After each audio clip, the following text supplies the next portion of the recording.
Hello everyone, my mother's কিচেনে সকলকে স্বাগত। কেমন আছো সবাই?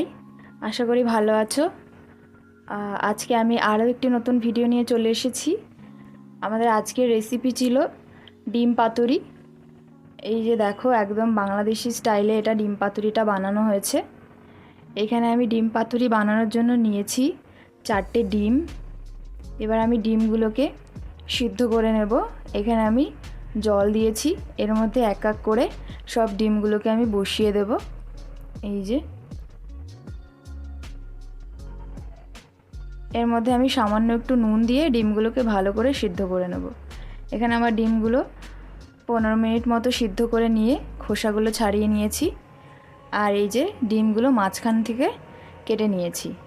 আর সাথে নিয়েছি আলু কুচি, পেঁয়াজ কুচি, ধনেপাতা কুচি, আর নিয়েছি ধনে গুঁড়ো এবং জিরের গুঁড়ো। এখন আমি ডিমগুলোকে ভালো করে ম্যারিনেট করে নেব। এর জন্য এখানে আমি দিয়ে দিলাম 2 বড় সাইজের পেঁয়াজ কুচি। এর মধ্যে দিয়ে দিলাম 1 টেবিল স্পুন নুন এবং দিয়ে দিলাম 1/2 টেবিল স্পুন মতো লঙ্কার গুঁড়ো আর 1/2 টেবিল স্পুন মতো হলুদ গুঁড়ো। এর মধ্যে আমি আরও দিয়ে দেব 1/2 টেবিল স্পুন ধনে গুঁড়ো এবং 1/2 টেবিল স্পুন জিরের গুঁড়ো। এর মধ্যে এখন আমি দিয়ে দেব কিছুটা মাস্টার্ড অয়েল। এগুলো দিয়ে আমি এটাকে খুব ভালো করে মাখিয়ে নেব। এই যে আমার মিক্সড তৈরি করা হয়ে গেছে। এবারে এর মধ্যে আমি ডিমগুলোকে এক এক করে ভালো করে মাখিয়ে নেব। সব ডিমগুলো আমি এক এক করে এর মধ্যে দিয়ে দিচ্ছি এবং ভালো করে মাখিয়ে নিচ্ছি। ডিমগুলো আমার মাখানো হয়ে গেছে।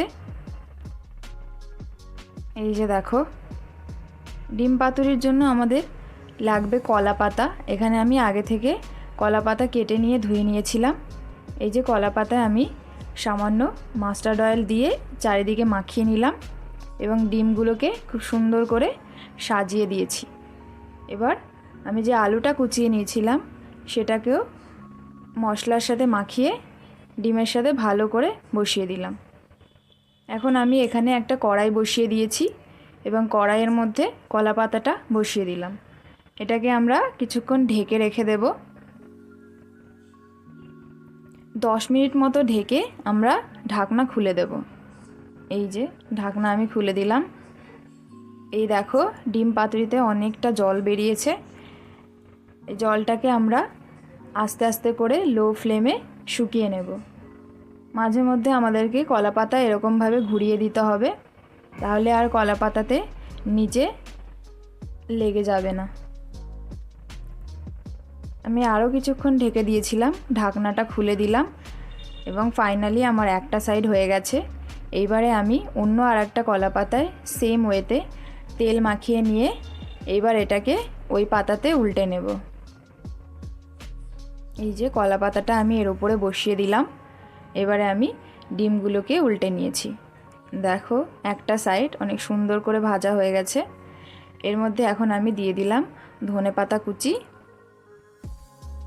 এই যে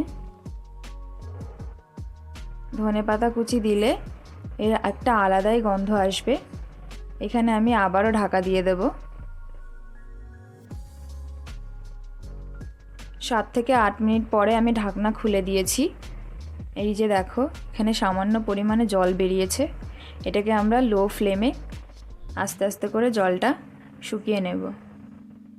এখানে আমার মোটামুটি হয়ে গেছে ডিম পাতুরি। দেখো, এবারে আমি এটাকে নামিয়ে নেব। এই যে ফাইনালি আমার ডিম পাতুরি দেখতে কেমন লাগছে দেখো তোমরা। আর ভিডিও ভালো লাগলে অবশ্যই জানিও এবং চ্যানেলকে সাবস্ক্রাইব করতে একদমই ভুলো না। আর লাইক শেয়ার করে পাশে থেকো। থ্যাংক ইউ সকলকে ভিডিওটি দেখার জন্য।